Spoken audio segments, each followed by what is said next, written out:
It's a light that shines inside of me. One light brings us all together. One light inside you and me. One light shines in every person that I see. It's a light that shines inside of me. It's a light that shines inside of me.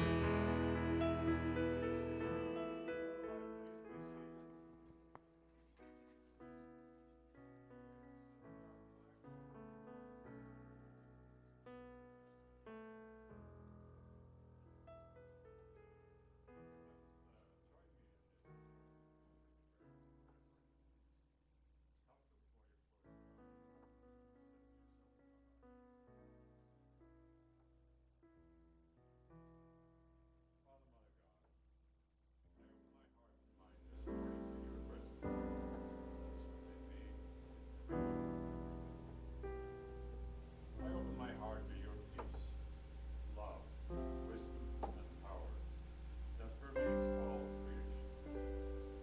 And let your presence fill my being and express peace, poise, confidence, and strength. Relaxing into your loving care, I now release all fears and worries, because I know that you uphold and sustain me always. Father, Mother God, right now, your loving presence calms me, quiets the storms around me, and keeps me in perfect peace. Right now and every day to come, I will know my oneness with you. And so I embrace my feelings of your infinite love, and I let go of every concern because I know that all is well all the time. I know that I live in a universe that is a sanctuary of love and peace for all who live with an open heart. And so it is, and always will be. Amen. Let's affirm together our statement of faith. There is only one power, one presence, in the universe, beyond omnipresence. Maybe we could do this together, you know? Kind of sound like different people in different lives. Let's do it again. There's only one power and one presence in my life and in the universe. God is good, omniscient, omnipresent, and omnipotent. Boy, we got it.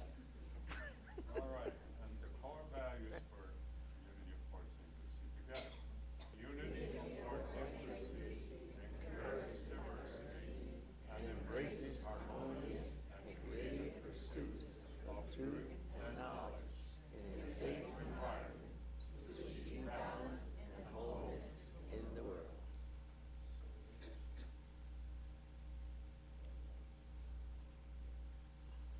Would you please?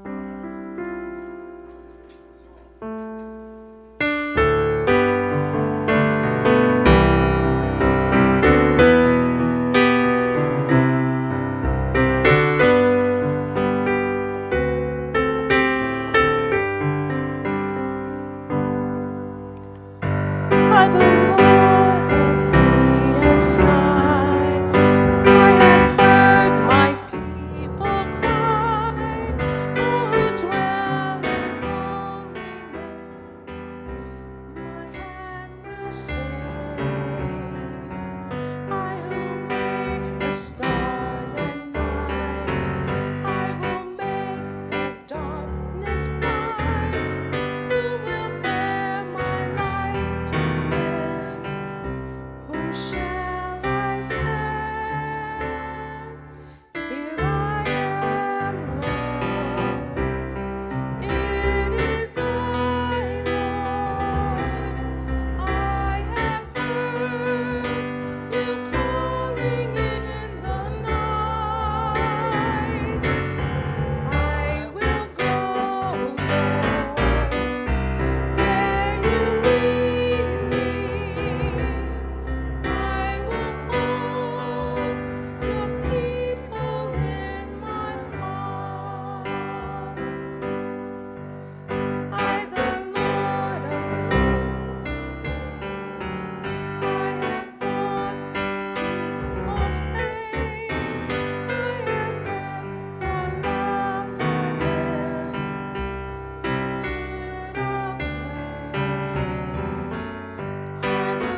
Okay. Time for the daily word. Who's doing the daily word today? The unknown? Should I be the unknown? Okay. All right, all right. Another moment to send from the heart. The word for today is passion. My purpose fuels my passion. Purpose sets my heart aflame with passion. Each day, I awaken ready to answer the call of my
right there, right now together.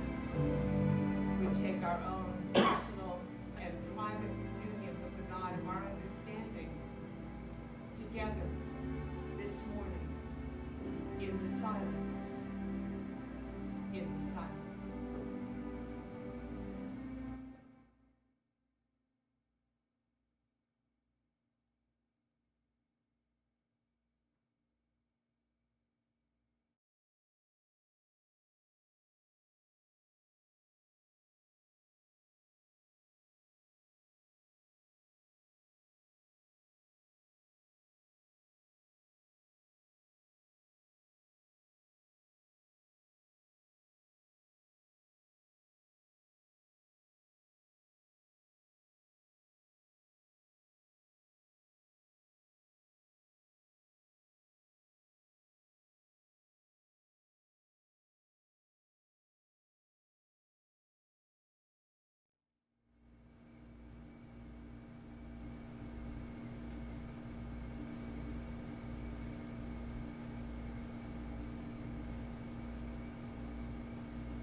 And now very slowly,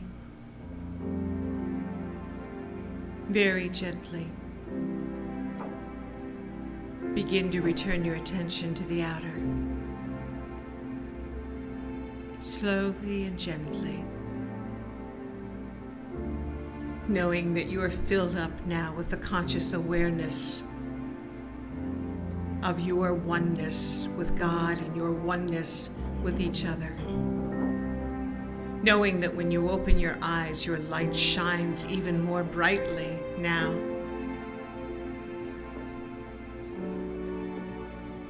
Saying thank you, God, for this opportunity to take a moment apart and be, just be in the silence with you. Let's open our eyes, friends, and sing together about the bond of love.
Good morning again to those of you that I haven't already greeted this morning.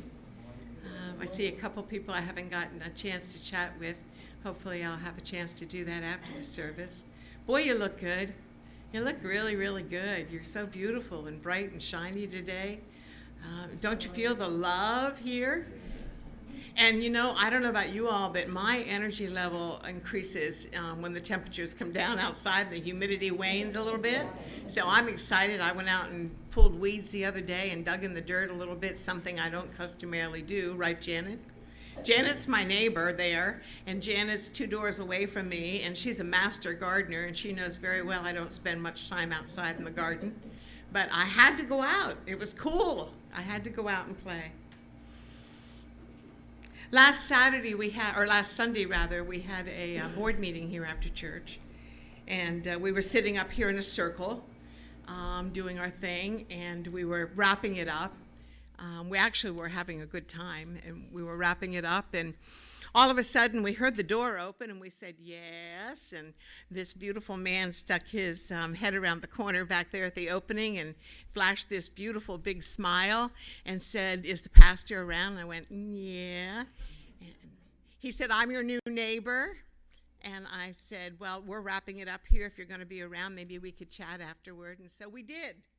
We did. We met outside, and I met his beautiful wife, and we chatted for a while. We swapped theologies and shared information about each other and about our churches, and we caught hold of each other's heart in a big way. And he's here today. I'm going to introduce him shortly. I invited him to come this morning. I'm going to introduce him shortly and let him tell you who he is and tell you a little bit about the church he represents and what they're building around us on both sides, and what decisions they've already made that told me what a fabulous neighbor that we're going to have. I'm so excited. And by the way, he was a little concerned about showing up in work clothes because they're over there hammering and painting and all doing all that kind of stuff. And I assured him we don't judge by appearances, right? But before I invite him up to speak a little bit and answer those questions and tell you all of those things, I have a message I want to share. I knew as soon as I met him that I wanted to talk about neighbors today. I just didn't know what that was going to look like. And I love it when the download starts to come. You all know that. I love the creative process so much. And so the inspiration started to come here and there in bits and pieces, and I got excited, and so here it is. I grew up in a neighborhood that was the poster child for my definition of the word neighbor. Truly, I did. I thought about that, and I had a smile on my face most of the week as the memories began to flood back. I grew up in a busy neighborhood with lots of children and working parents and sidewalks and a field across the street where we played and a pond that froze over in the winter where we skated. And everybody on the street was my mother. You couldn't get away with anything, you know, because Miss Jerry, like 7 houses down, knew that it was whatever time it was, I don't remember, 6 o'clock, and it was time for me to be in for the evening, and I still was outside playing. She would come out and tell me.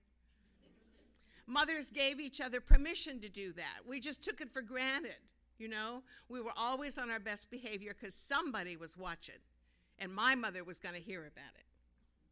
There were always spontaneous eruptions of sidewalk hopscotch. How many of you remember hopscotch? Oh, come on. Of course you do. Yeah. Groups of us putting on the kind of skates that, you know, you put on your shoe skates, I guess they're called. Yeah, and they had the key. Oh, yeah, you had to have the key. And then we would go out and skate on the sidewalk. We managed to get over the sidewalks with big cracks in them and learned how to jump over the sidewalk that was broken. Baseball games sprung up spontaneously across the street in that field, and everybody got to play. Our mothers wouldn't let us exclude our younger siblings. You know, all Dale had to do was stand off to the side and go like this, and Mom would be telling us that we needed to find a place for him in the game. Girls and boys, young and old, we all played together because that's what we were taught to do.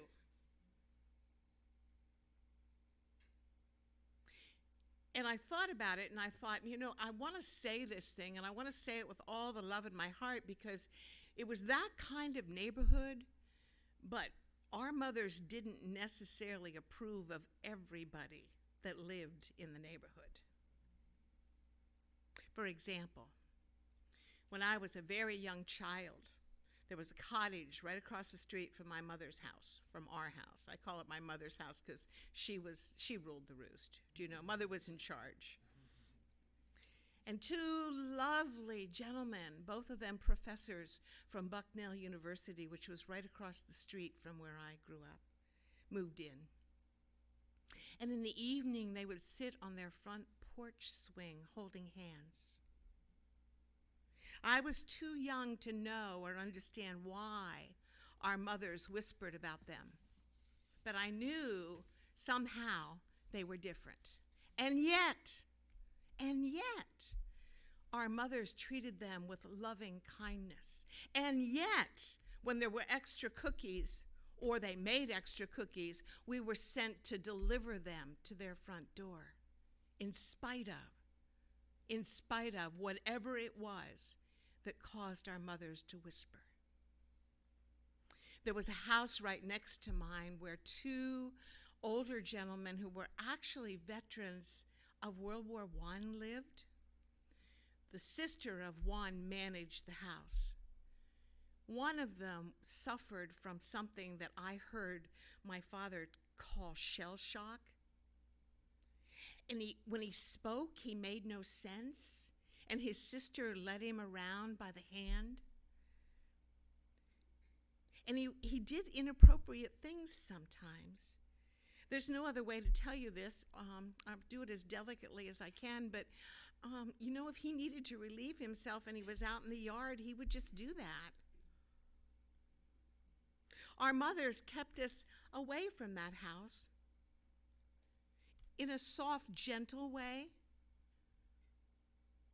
They would complain passionately to my father and probably every other father who came home from work that evening if that neighbor was out and exposed himself one more time. They diverted our eyes. And yet, our mothers treated those people with loving respect and care and generosity. The point that I'm trying to make is that I learned early on the definition of a neighbor. I learned the definition of a neighbor that serves me to this day. Being a neighbor meant that having someone as my neighbor meant that I was responsible for being kind to them. I was responsible to kind of sort of look out, to share with them. In today's jargon, I guess you would say that we had their backs and they had ours. Being a neighbor in my world was an incredibly special thing. And it still is, friends. The word neighbor makes me feel warm and fuzzy. It's just that I no longer consider a neighbor necessarily to be someone who lives on my street. Not that those people aren't special, because you are, Janet. The neighbors who live on my street are very special. But neighbors mean so much more to me because I have a worldview now.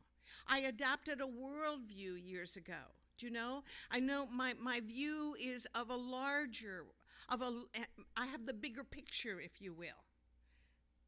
And I got this idea from two icons and role models in my life, and so did you. I just want to remind you. One of them was Mr. Rogers. Right? My daughter was a wee little girl when Mr. Rogers' show began, and I used to watch it with her. Mr. Rogers, you know the song, "It's a beautiful day in the neighborhood, la da da da da da da da. Won't you be mine? Would you be mine? Could you be my neighbor?" He sang those words right into my heart, right? They just went right into my heart. He was singing to me. He was singing to you.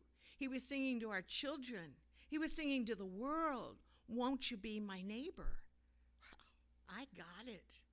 And I assure you that I never lived on the same street as Fred Rogers.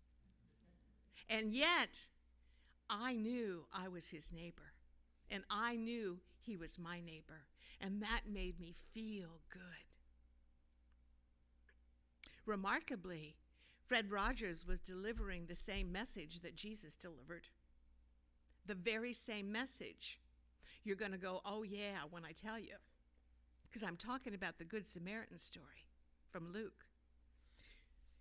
For those of you that need a refresher, let me share it with you. This is from Luke chapter 10, verses 25 through 37. Jesus said, a man was going down from Jerusalem to Jericho, and he fell into the hands of robbers, who stripped him, beat him, and went away, leaving him half dead. Now by chance, a priest was going by, and when he saw him, he passed over to the other side of the path. So likewise, a Levite, when he came to the place and saw this man, passed by and went to the other side of the path.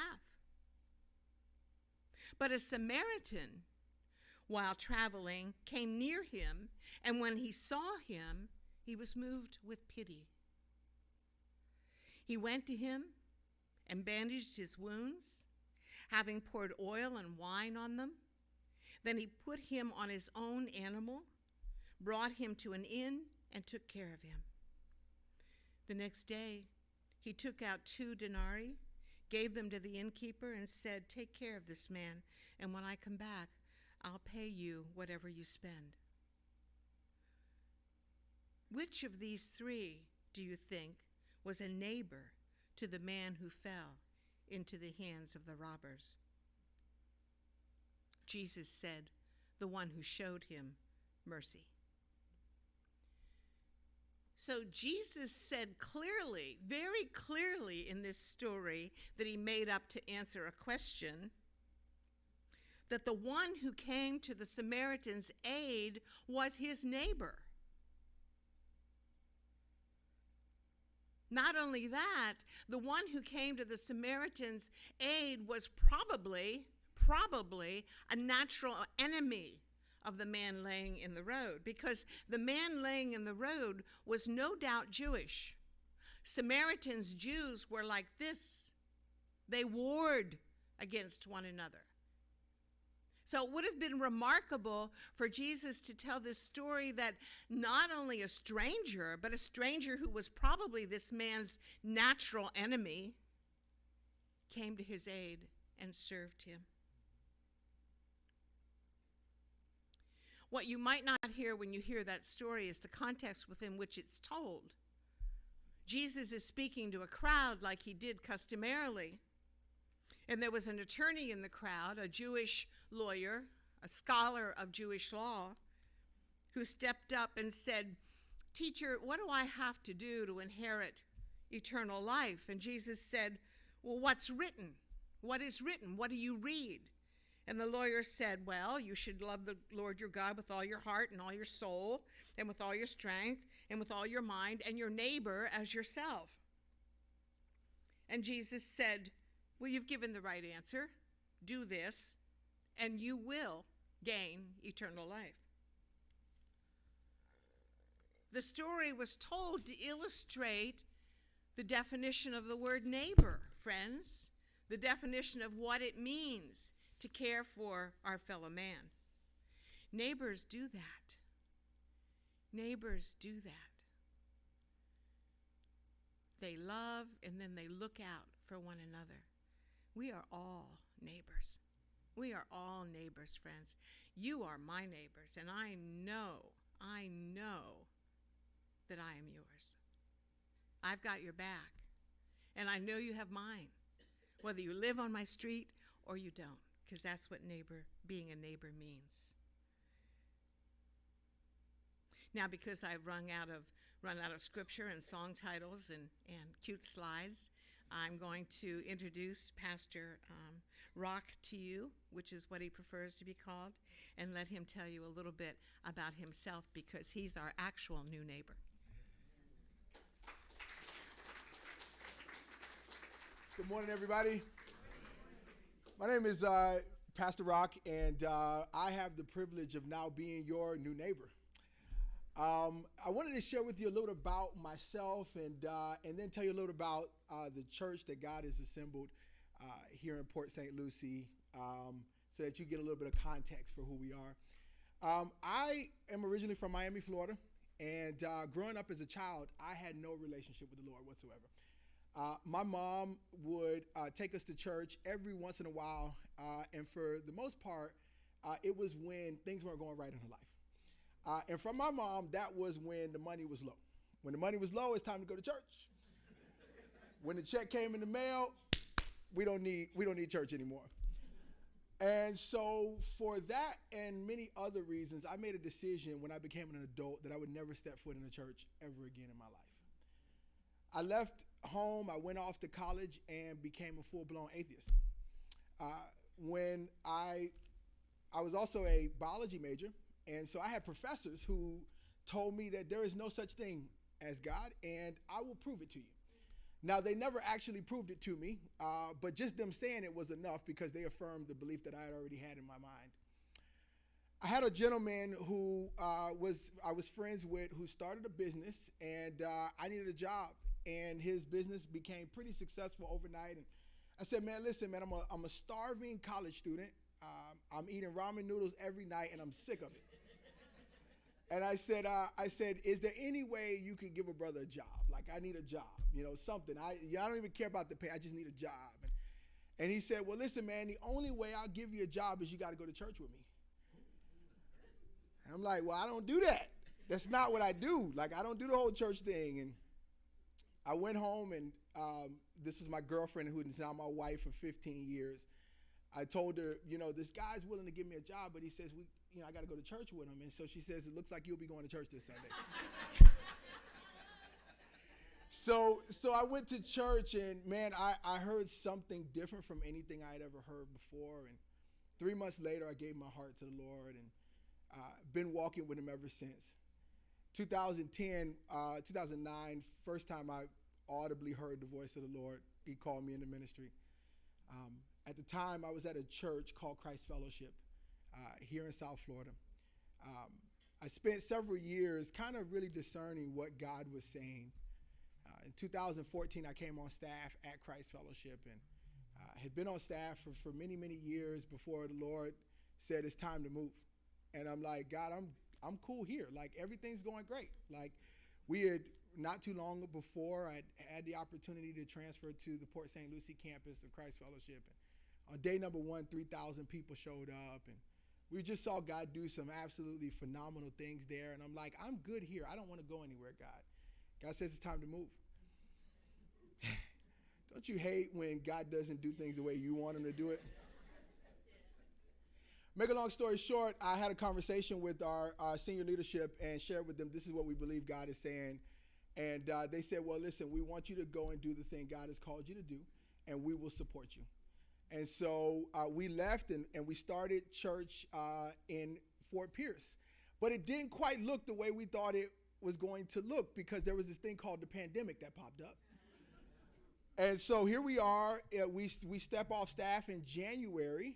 And, January, we're building momentum. We're growing our team, and we're raising money. And then all of a sudden in March, everything gets shut down.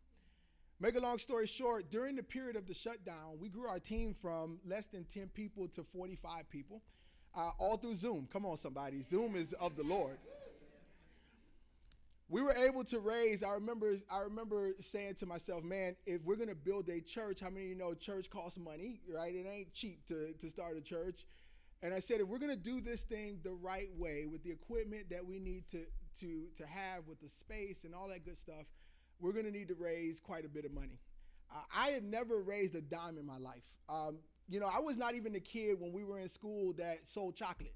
Because I was just like, I don't raise money. It's not my thing. It's not what I do.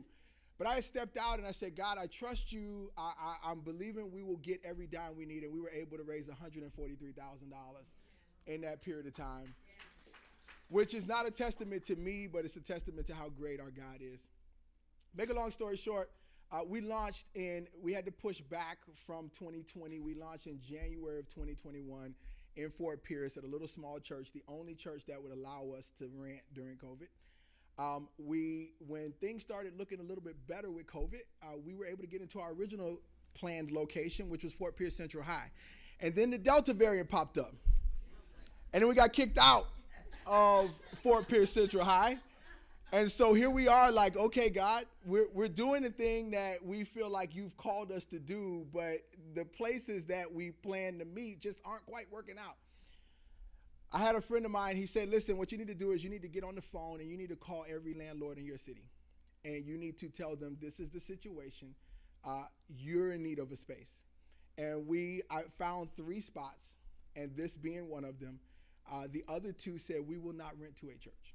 Absolutely not. I asked one gentleman, I said, well, why won't you rent to a church? He says, well, it's very easy. If I rent to an ice cream shop and they don't pay their rent, I kick them out. If I rent to a church and you don't pay your rent, I'm stuck. I don't want to be stuck. So he said, I would not rent to a church. But this happened to have been Crown Plaza, the only place that opened their arms and said, why don't you guys come on in? Come on in, do church. We've got these 2 spaces. And so to make a long story short, in a couple of weeks, we will be moving in and we will be your official neighbor. We are a church that is all about Jesus. We are reaching predominantly young people, young families. I would say the average age of folks at our church is about 35, 36 years old. So we're reaching young families with kids, and they have a lot of kids. Come on, a lot of kids. And so what we've done is 2 of the units that we're leasing on one side of you is going to be for our young people, for our kids. And so our young kids are going to begin to learn that Jesus has a plan and a purpose for their life. And then on the other side, we're taking that space right there and we're turning it into an auditorium for adults. We kind of worship loud. Okay, we're a loud church. So we told your pastor that we're actually going to move our service time to 11:30 because we don't want to disturb you guys. So we've got big speakers. Come on, somebody. We worship loud, right? And so we've decided to push our service time back to make sure that we are good neighbors, as your pastor said. We've also said that what we're going to do is we're going to have our people park on the back row back there so that you don't even have to worry about parking. You can continue to have the front row. We'll take the back space. Come on, somebody. And so we want to, they're like, I love that one. And so we want to do everything we possibly can to be as good a neighbor as possible. We feel like we are in this thing together. We're in this thing with you. We don't believe that it's at all a coincidence that God brought us to this place. We believe that this is God ordained. And so we look forward to doing ministry with you all in the future. We're here for you. Thank you.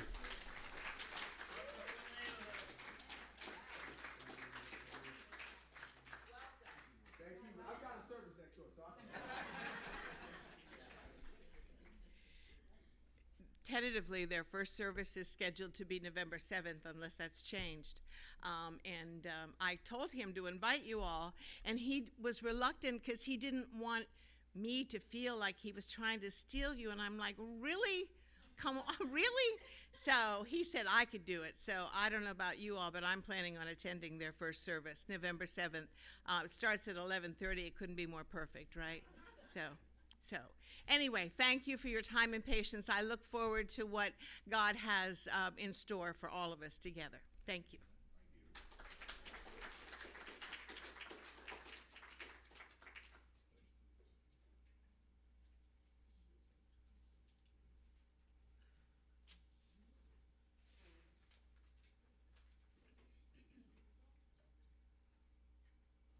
I need my sheet music today, so forgive me if I don't look at you guys. I'm sorry. I have to read my music.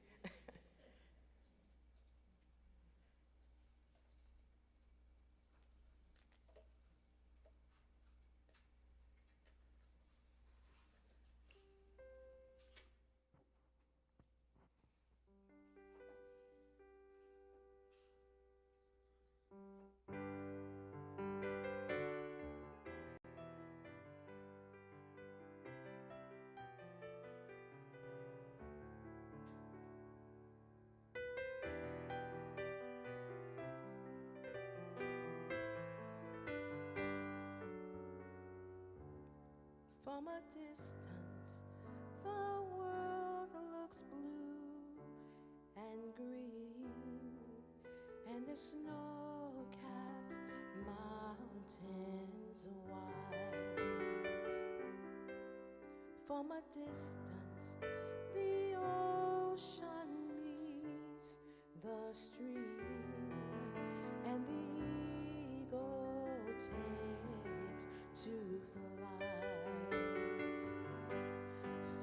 distance there is harmony, and it echoes through the land. It's the voice of hope. It's the voice of peace. It's the voice of every man.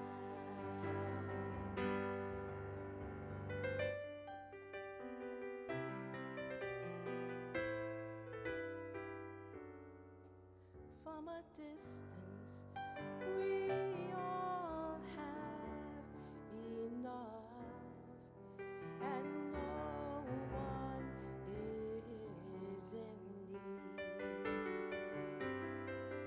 There are no guns, no bombs, no disease, no hungry mouths to feed. From a distance, we are instruments marching in a common band, playing songs of hope, playing songs of peace. There are songs for every man. God is watching us. God is watching us. God is watching us from a distance. God is watching us. God is watching us. God is watching us from a distance.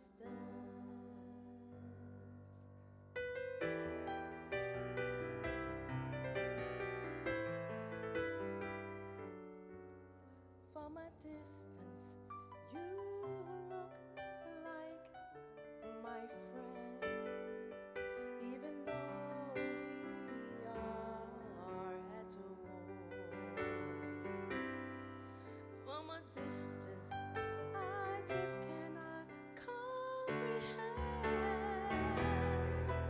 what all this fighting is for.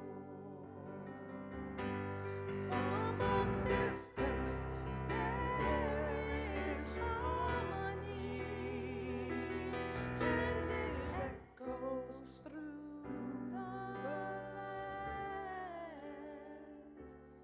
It's the hope of hopes. It's the love of loves.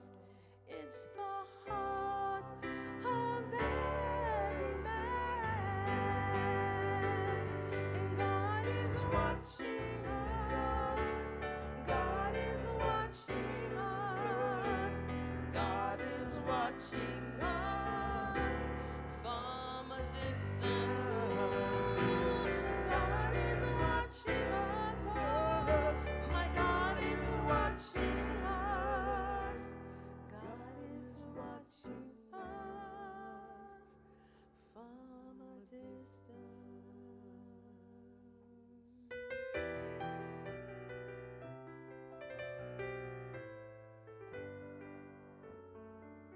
From a distance.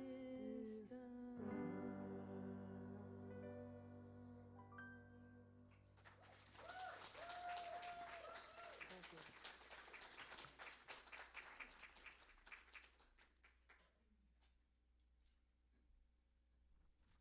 All right, thank you so much, Linda. It was neat to meet our neighbor, wasn't it?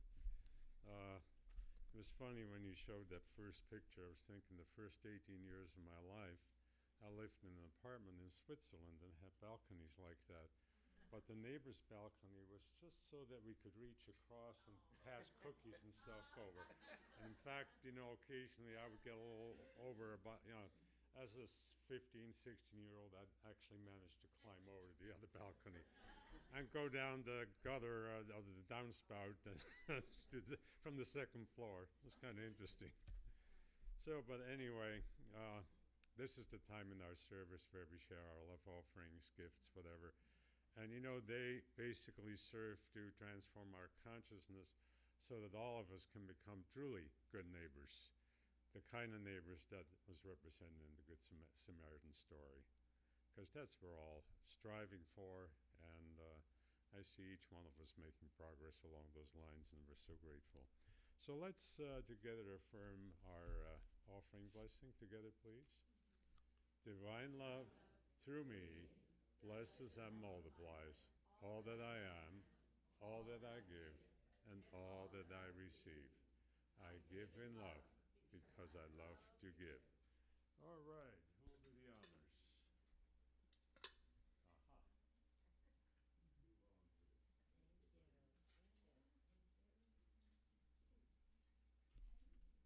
Aha. All right, let's go on to a few announcements. Doing the miracle now?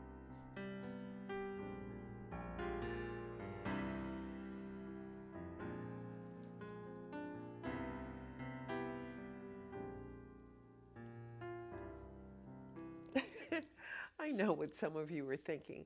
What's a woman all dressed up inside of a church with binoculars? What is she looking for? You know what I'm looking for? Miracles. They happen all day long, every minute of the day.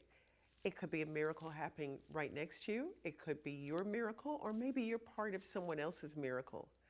But in any event, we want you to start thinking about eliminating the word consequence from your experience and from your vocabulary, because consequences don't happen often, but miracles do.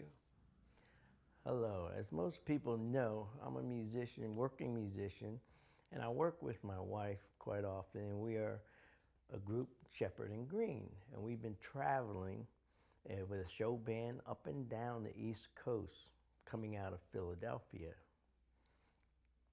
And now, somehow throughout all that, my wife somehow got pregnant, and we started expanding. So not only did we have other musicians, now we had a baby, and we had a nanny that had to travel with us. So we needed extra space to travel with things. And so we purchased a trailer to tag along behind the van. And that worked out pretty good. And one of the places we played in was Williamsport, Pennsylvania, where we went there quite often. They knew us. They loved having us at this place, and we played there so much that we knew a lot of people in the town.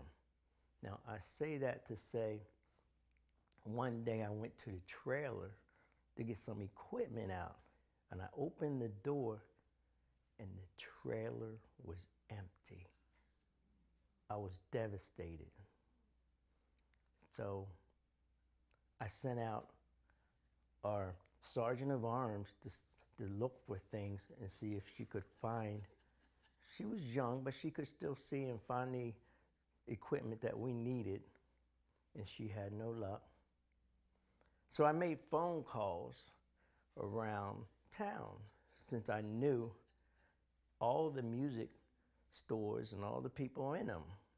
So Williamsport's not real big, and if you know of that place, it's home of the Little League World Series that's been taking place last week and the week before.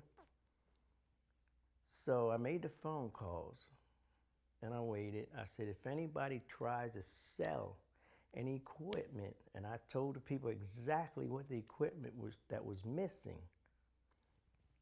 And they said, okay, Jeff. That's what they called me, because they knew me. So then, a day or so later, got a phone call from the front desk. The person on the phone that called the Sheraton said that if Shepherd and Green wants their equipment, they can find it on a doorstep at the Mission. And I was really surprised. I didn't believe it. So I got into my van, drove to this Mission, and like the person said, the equipment was just sitting right there outside in the order that it was in when it was in the trailer. So we got our equipment. I put it in the van. My wife didn't help me, but that's not anything unusual. And then we proceeded to the Sheraton where we went to work and played. So that was a miracle that was meant to happen. I've had lots of things ripped off from me in the city of Philadelphia. Never did I get a phone call, get my stuff returned. Thank you for listening to my miracle moments.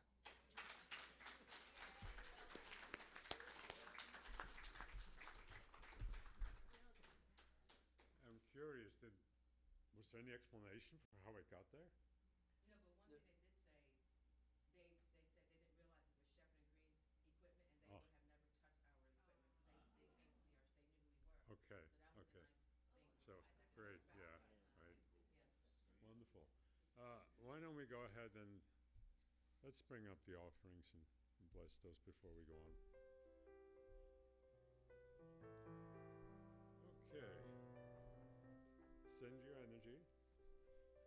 Father, Mother God, we're so very grateful for all these gifts, and we know that they serve a great purpose as they continue to help this church expand the consciousness of each individual that attends here, and also as each one of us touches the world, we have a tremendous impact on raising the consciousness across the globe and bringing more love and bringing more good neighbors to become aware of who they truly are.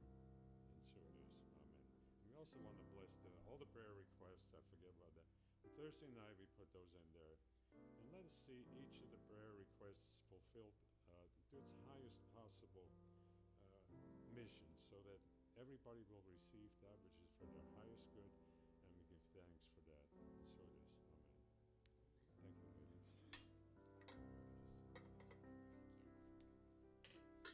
All right, let's see what else is on. Is this time Sherry's time yet? All right, prayer chaplain. Who's the prayer chaplain today? Okay, Monica. Great. Good to have you back, Monica. All right. All right, John. When are you on?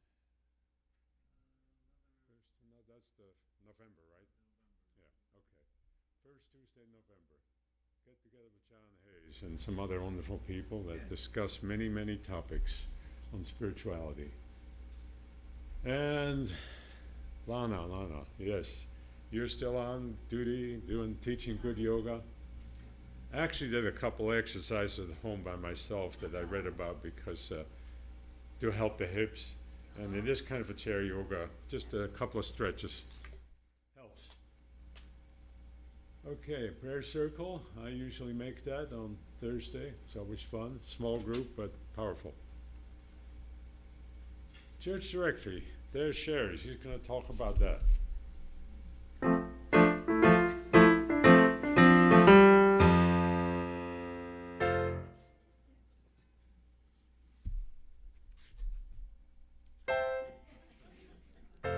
You done?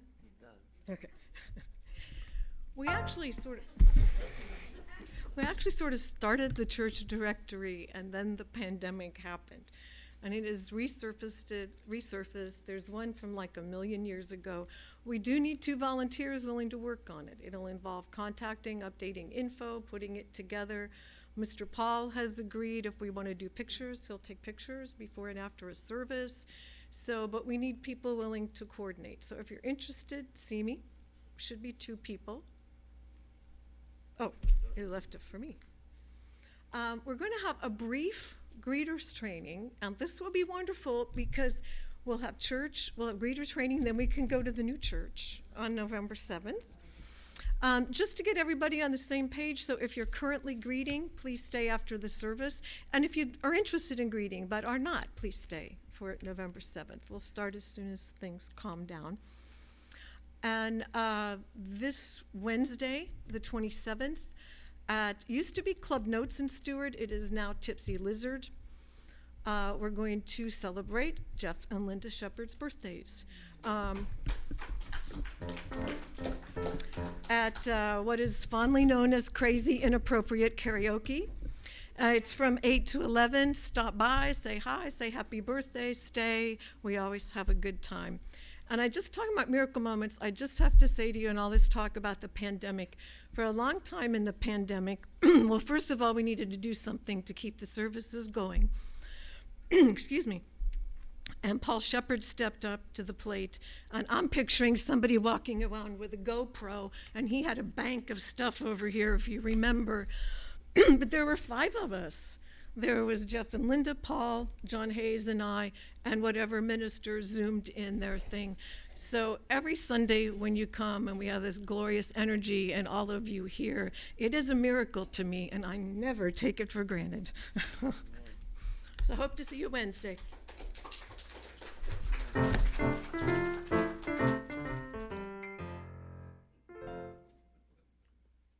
next Sunday, Reverend Vernell Nelson. Reverend Linda will be down at Chinson Beach. I'll see you then. Okay, thank you to everyone who helps make this service possible, helps keep the church going. I know Sherry and John do an awful lot in multiple tasks, but, and of course our tech support back there. Good to have those people. Paul even had a day off today. Wonderful. Okay, should we join? Let's stand and join in singing "Let There Be Peace on Earth."